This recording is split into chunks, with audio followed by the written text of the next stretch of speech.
Welcome to the story. Don't forget to like, subscribe, and support me. The wind howled through the frozen village, tearing at the tattered roofs of the few remaining cottages. Aiden pulled his cloak tighter around his shoulders, the bitter cold seeping through every inch of fabric. His breath hung in the air, a cloud of white mist against the deep blue sky. Around him, the village was still encased in an unyielding blanket of ice. Trees stood like skeletal fingers, reaching for a sky that promised no warmth, only the endless bite of winter.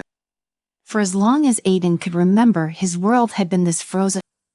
The people of his village once spoke of summers of green fields and flowers blooming in the warmth of the sun, but those were stories from another time, another life. Now, the cold ruled everything, just as the Frost Queen ruled from her distant palace of ice. Aiden's thoughts drifted as he walked along the frozen riverbank. The river had long since stopped flowing, its surface an impenetrable sheet of ice. He could barely remember the last time he'd seen water running freely. He knelt by the edge, his fingertips grazing the icy surface, and closed his eyes.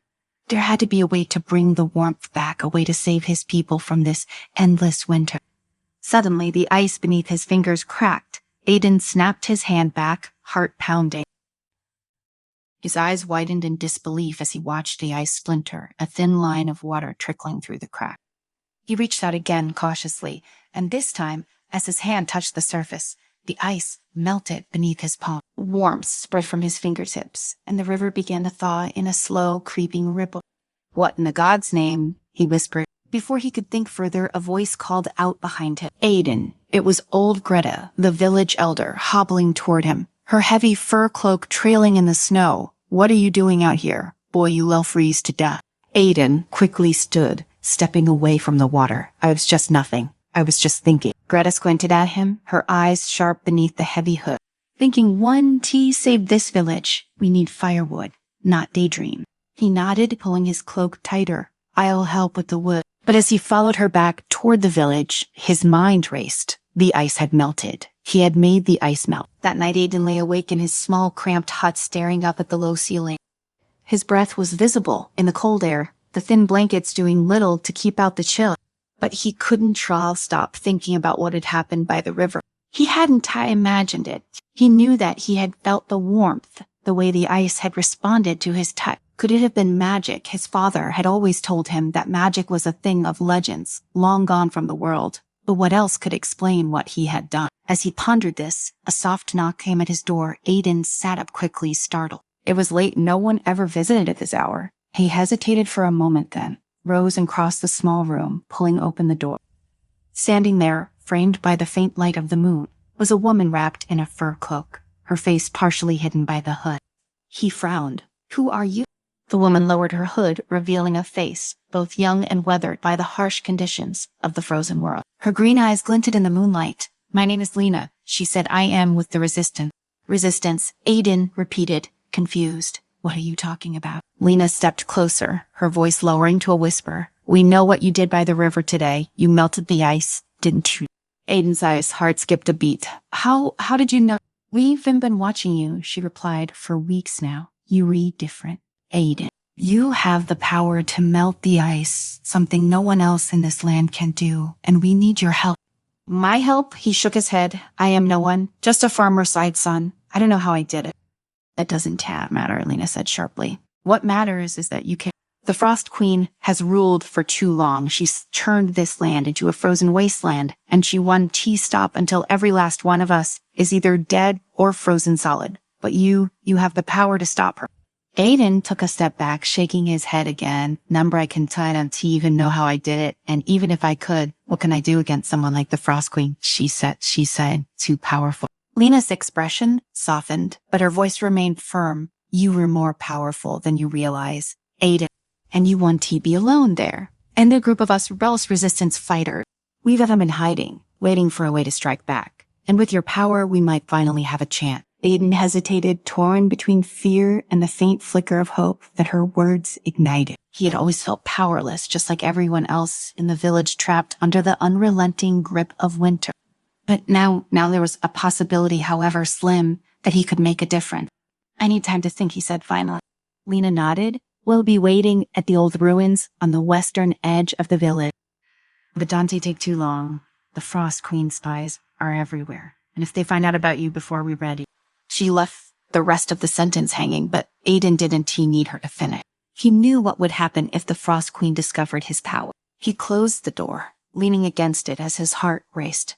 Could he really do this? Could he help free the land from the Frost Queen's icy grip? The next morning, Aiden made his decision. He couldn't just stay here, waiting for the cold to claim the last remnants of his village. If there was even a chance that he could help, he had to try. As he gathered his few belongings, Aiden felt a strange sense of calm settle over him. He had always thought his life would be small, insignificant, just one more frozen soul in a dying world. But now, for the first time, he felt the stirring of something more, something bigger than himself. He met Lena at the old ruins as promised. She was not alone. Beside her stood a tall, imposing figure with a thick gray beard and a long, weathered cloak. His eyes were sharp, full of intelligence and knowledge that seemed ancient and deep. "This is Oscar," Lena said, introducing him. "He sent the one who will guide us to the flame artifact." Oscar nodded to Aiden, his gaze measuring. "So you were the one with the thawing magic. I've waited a long time to meet someone like you." "I still don't understand how I have this power," Aiden admitted. "It just happened." Oscar smiled faintly. "Magic doesn't always announce itself with fanfare, young man. Sometimes it's quiet, subtle, but it's there, and yours, well, yours is special. The Frost Queen's magic comes from the cold, from ice, but yours is fire." Aiden swallowed hard. "You really think we can defeat her?" "We have to try," Lena said firmly. "The flame artifact is the key. If we can find it, we can melt the ice, weaken her hold on the land." Oscar's expression turned grave, but the journey won't be easy. "The artifact is hidden deep within the frozen wilderness, guarded by ancient magic. We'll face dangers along the way, both natural and otherwise." "I am ready," Aiden said, surprising even himself with the confidence in his voice, "whatever it takes." Helena smiled at him, a glimmer of hope in her eyes. Then let's say good. And so the three of them set off, leaving behind the crumbling ruins of the village as they ventured into the frozen wasteland beyond. Frozen wilderness stretched endlessly before them, a desolate expanse of ice and snow broken only by the jagged peaks of distant mountain. The wind howled, biting at their exposed skin, but Aiden, Lena, and Oscar pressed on. Aiden's breath was steady now, even as the cold gnawed at his bones. His mind was focused, his heart set on the goal ahead. The flame artifact. Hours turned into days as they traveled, each step more grueling than the last. The land was unforgiving, vast, empty, and deadly. Frozen rivers crisscrossed the terrain, slick with ice so thick that even Aiden said magic could only thaw small patches at a time. The nights were the worst. They camped in makeshift shelters, huddling around small fires that Oscar conjured with his limited magic. But even then, the warmth was fleeting, and sleep came fitfully. Aiden's sense dreams were filled with fire and ice visions of a battle between opposing forces, his own powers caught in the middle. In these dreams, the Frost Queen's face loomed large, her eyes cold and cruel, her voice like the shattering of glass. He woke each morning with a sense of dread, but also a renewed determination. They had to keep moving. The flame artifact was their only hope. It was on the 5th day as they crossed a vast ice plain that disaster struck. The sky had been a dull gray all morning, heavy with the promise of snow. Lena, always alert, was leading the way, scanning the horizon for any sign of danger. Oscar walked beside her, his staff sinking into the snow with each step. Aiden trailed behind, lost in thought, his hand resting on the hilt of his sword. He had begun to feel the power of his magic more acutely, a warmth that pulsed beneath his skin, waiting to be unleashed. Suddenly, the ground beneath them rumbled. Lena froze, her eyes narrowing. "Did you feel that?" Before Aiden could respond, the ice cracked with a deafening roar. The ground split beneath their feet, a massive fissure opening up and swallowing the snow-covered plain. Aiden barely had time to react before the ice gave way beneath him. He fell tumbling into the darkness, the sound of Lena's voice shouting his name echoing in his ear. He hit the ground hard, the impact knocking the wind from his lungs. For a moment, everything was black, his mind spinning, his body numb from the cold. Then slowly the world came back into focus. He was lying on his back, staring up at the jagged walls of an icy crevasse, the faint light of the surface far above him. Groaning, Aiden pushed himself to his feet, wincing at the pain in his rib.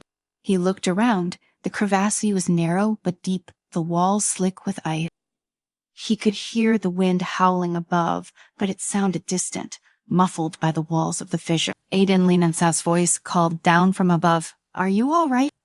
"I am fine," he shouted back, his voice echoing in the confined space, "just a little banged up." "Hold on, we were coming down," she replied. A moment later, he saw her silhouette appear at the edge of the crevasse, followed by Oscar. Lena threw down a rope, and Aiden gratefully took hold, climbing up with her help until he reached the top. Once he was safely back on solid ground, Lena gave him a once-over, her expression worried but relieved. "That was close." Aiden nodded, still catching his breath. "What was that?" "An earthquake." Oscar shook his head. "Number, that was no natural tremor. I fear we were being followed." Lena's eyes narrowed. "By who?" "The Frost Queen's minions," Oscar said grimly. "She knows we're coming, and she'll stop at nothing to prevent us from reaching the flame artifact." Aiden clenched his fists, the warmth of his magic flickering just beneath the surface. "Then we'll have to move faster." They pressed on, moving more cautiously, now wary of further trap. The fissure had been a warning one they couldn't afford to ignore. The Frost Queen's reach extended far beyond her palace, and her ice magic was powerful enough to reshape the very land around them. As they neared the mountains, the temperature dropped even further, and the wind picked up, carrying with it a stinging cold that pierced through their layers of clothing. The path became treacherous, the ice slick and uneven, but they persevered, driven by the knowledge that the flame artifact was close. It was Oscar who first sensed it. "We were near," he said, his voice barely audible over the wind. He stopped, raising his staff as if feeling the air around them. "The flame artifact is hidden within these mountains, in a temple long forgotten." Aiden felt a strange surge of energy at his words, as if the very mention of the artifact had awakened something inside him. His magic responded, a pulse of heat spreading through his body. He exchanged a glance with Lena, who nodded. "Let's go," she said. They followed Oscar into a narrow mountain pass, the walls of ice and rock towering above them. The wind howled louder now, funneling through the pass like a living thing pushing against them with every step. Aiden gritted his teeth, using his magic to melt the ice underfoot, giving them safer footing as they climbed higher. After what felt like hours, they reached a plateau, the entrance to an ancient temple looming ahead of them. It was carved into the side of the mountain, its massive stone doors covered in a thick layer of frost. Strange symbols were etched into the stone, their meaning lost to time, but Oscar seemed to recognize them. "This is it," he said, his voice filled with awe. "The flame artifact is inside." Lena stepped forward, her breath coming in, short bursts from the cold and the exertion. "How do we get in?" Oscar raised his staff, chanting softly under his breath. The symbols on the doors began to glow faintly, the frost melting away as a warmth spread through the air. Slowly, the doors creaked open, revealing the dark interior of the temple. Aiden stepped forward, his heart pounding. The air inside the temple was warmer, though. Not by much. A faint orange glow emanated from deep within, flickering like the last embers of a dying fire. He could feel the pull of the artifact now stronger than ever, as if it were calling to him. They entered the temple, the sound of their footsteps echoing off the stone wall. The interior was vast, with towering columns and intricate carvings depicting ancient battles between fire and ice. At the far end of the chamber, on a raised pedestal, stood the flame artifact. It was a sword, its blade glowing with a soft, fiery light. The hilt was ornate, covered in symbols similar to those on the temple door. Aiden felt drawn to it, as if the sword were meant for him, and him alone. Without hesitation, he approached the pedestal. The warmth from the sword grew stronger as he neared, and when he finally reached out and wrapped his fingers around the hilt, a surge of power shot through him. Fire and heat flooded his senses, overwhelming in its intensity, but also exhilarating. For a moment, everything else faded away. The cold, the wind, the weight of the Frost Queen, its reign, it all seemed distant, insignificant. All that mattered was the sword in his hand and the power it held. But then as the heat settled within him, Aiden became aware of a presence behind him. He turned, sword in hand, and his blood ran cold. Standing at the entrance of the temple was the Frost Queen. Her icy blue eyes glinted with malice, and a cruel smile curled her lip. So she said, her voice as cold as the wind outside, How quaint the artifact. How quaint. Aiden's heart raced, his grip tightening on the sword. The Frost Queen stepped forward, her cloak billowing behind her like a cloud of frost. Did you really think you could defeat me, boy, with a toy like that? I am not afraid of you, Aiden said. Though his voice wavered slightly, she laughed, a sound like shattering ice. Oh, you will be. Before he could react, the Frost Queen raised her hand, and a blast of icy magic shot toward him. Aiden barely had time to lift the sword, the blade flaring with fire as it deflected the attack. The force of the blast sent him stumbling back, but he quickly regained his footing. Lena and Oscar rushed to his side, weapons drawn, but the Frost Queen seemed unbothered by their presence. Her eyes were locked on Aiden, her expression amused. This ends now, Aiden said, his voice stronger this time. The fire within him burned brighter, the sword pulsing with heat. He could feel the power coursing through him, melding with his own magic for the first time. He didn't doubt himself. With a roar, Aiden charged at the Frost Queen, the sword blazing in his hand.